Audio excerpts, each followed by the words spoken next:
Bienvenue dans le 13h de la radio B24 de ce lundi 24 juillet 2023. Le président de la transition, le capitaine Ibrahim Traoré, a effectué une visite inopinée samedi aux familles des forces de défense et de sécurité tombées au front. Le chef de l'État est allé leur apporter ses encouragements. Entrée en vigueur de nouvelles taxes pour le financement de la lutte antiterroriste. Le chef de l'État a présenté de matériel acquis à travers les sacrifices du peuple burkinabé. Mesdames et messieurs, voilà ce qui constitue la une de l'actualité de ce lundi sur la radio B24. Bonjour et merci de nous rejoindre.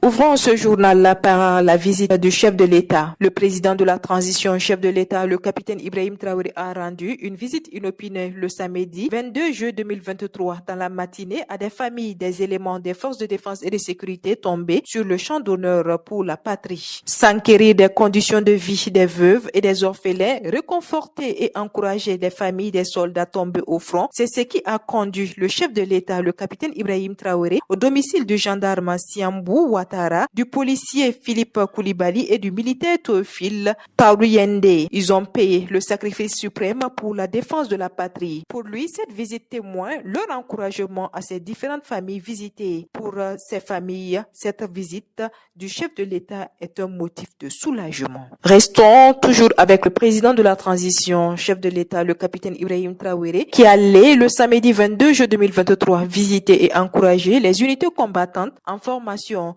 Ces unités sont composées des militaires issus des écoles de formation de Pau, de Bobo-Dioulasso et de Ouagadougou qui reçoivent une formation opérationnelle au combat depuis un mois environ. À l'issue de cette visite, le chef de l'État note que le travail évolue très bien et que le plus important reste l'instruction qu'elles reçoivent. Le président de la transition a aussi rappelé que grâce au vaillant peuple burkinabé, des acquisitions sont déjà faites en termes de moyens de combat dont une partie se trouve sur le site de formation visité. Sur la question des commentaires de certains burkinabés ces derniers temps sur l'instauration de nouvelles taxes pour soutenir l'effort de guerre, le chef de l'État affirme que c'est le peuple qui fait sa guerre. Pour lui, tout le matériel présenté vient des efforts de la population. Et parlons d'efforts dans la Yanya où des policiers remettent un demi-million pour les personnes déplacées internes. Le vendredi 21 juillet 2023, le provincial de secours d'urgence Coprosur de la Nyanya a reçu de la part d'un personnel de la police nationale ressortissant de la dite province la somme de 500 000 francs CFA au profit des personnes déplacées internes. La remise des fonds a été effectuée au Haut Commissariat de Bokandé en présence des membres du Conseil provincial de secours d'urgence. Pour les donateurs, la situation sécuritaire et humanitaire du Burkina Faso recommande de tous ses filles et fils une solidarité agissante. Toute autre chose à présent, une mission du Conseil de paix et de sécurité de l'Union africaine au Burkina Faso pour un constat de visu. Hier dimanche 23 juillet 2023 à Ouagadougou, sous la présidence de la ministre des Affaires étrangères, de la coopération régionale et des Burkinabés de l'extérieur, Olivia Rwamba, une séance de travail a réuni le gouvernement de la transition à une mission du Conseil de paix et de sécurité de l'Union africaine.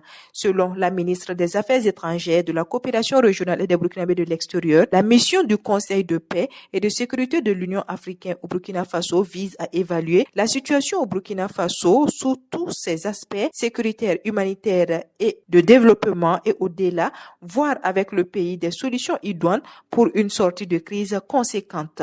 La chef de la coopération burkinabé a par ailleurs rappelé que la présence de cette délégation de l'UA à Ouagadougou fait suite à des consultations informelles organisées par le dit Conseil en avril 2022 à Addis Abeba et au cours desquels des membres avaient souscrit à la perspective d'une visite de terrain dans les pays en transition. Dernier élément de ce journal et parlons de la visite du Premier ministre Dr Apollinaire Joachim Kyelem de Tambela à Managua au Nicaragua du 19 au 21 juillet 2023. À l'occasion de cette visite, le chef du gouvernement de la transition était l'invité de marque de la cérémonie officielle de célébration du 44e anniversaire du triomphe de la révolution sandiniste. De nombreux accords ont également été signés et une commission mixte de coopération mise en place dans le but de renforcer les liens historiques et les relations d'amitié et de coopération entre les deux pays. Le séjour de Dr Apollinaire Joachim Kielem de Tambela a été également marqué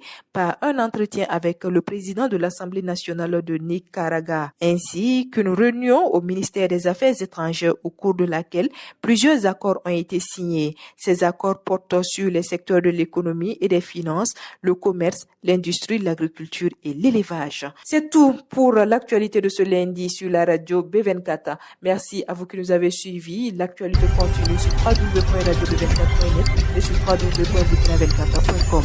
On se retrouve demain pour une session d'information. Au revoir et excellente journée à vous.